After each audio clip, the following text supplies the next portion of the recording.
puisque la ministre Karine Lallieu a annoncé ce lundi matin dans plusieurs médias ses propositions avant d'entamer les négociations au sein du gouvernement fédéral. Ces propositions, elles visent à corriger certains aspects de la réforme des pensions approuvée en juillet dernier. Bonjour Victor de Thiers. Bonjour. Alors, que propose Karine Lallieu ? Alors Karine Lallieu a articulé son nouveau plan autour de 6 grands axes. Le premier concerne l'emploi des personnes de 60 ans et plus. On retrouve parmi les propositions une sanction pour les entreprises qui n'emploieraient pas assez de travailleurs âgés en fonction de la moyenne du secteur d'activité.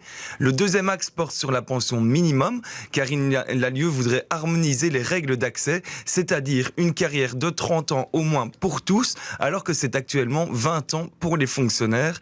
Par ailleurs, elle demande que tous les congés liés à l'arrivée d'un enfant ou à des soins soient comptabilisés comme des prestations effectives dans les 30 ans nécessaires pour prétendre à la pension minimum, et ce, afin de lutter contre l'inégalité homme-femme. Alors, troisième axe, il concerne la pension anticipée. La ministre envisage de généraliser la pension anticipée pour ceux qui ont travaillé 42 ans, en oubliant le critère de l'âge qui est pour le moment fixé à 62 ans. Quatrième axe, le bonus pension qui serait également impacté par cette réforme. Karine Lallieu souhaite plafonner cet avantage pour qu'il ne profite pas aux gros salaires. Ce bonus de 2 € par jour ne serait plus attribué qu'en fonction des revenus et du respect des conditions d'accès à la pension anticipée. Cinquième axe qui avait déjà fait beaucoup parler, c'est la pension dans la fonction publique.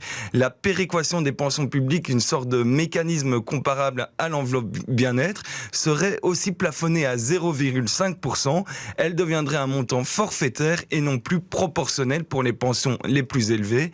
Et enfin, dernier et sixième axe, la ministre Lallieu souhaite revoir la taxation du deuxième pilier, autrement dit la pension complémentaire, afin de la rendre plus équitable et d'établir une convergence entre les différents piliers du système de retraite. Alors Victor, ces propositions de la ministre sont des corrections par rapport à une précédente réforme déjà. En effet, on peut appeler cette réforme la réforme des pensions bis. La Vivaldi avait déjà réformé les pensions sur 2 grands axes l'été dernier, sur l'augmentation de la pension minimum et le bonus pension pour inciter les travailleurs à rester plus longtemps au travail.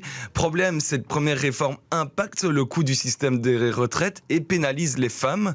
Ces nouvelles propositions visent donc à corriger certains effets de la précédente et harmoniser les régimes, d'autant plus que la Commission européenne attend cette réforme avant d'octroyer la première tranche du plan de relance à la Belgique.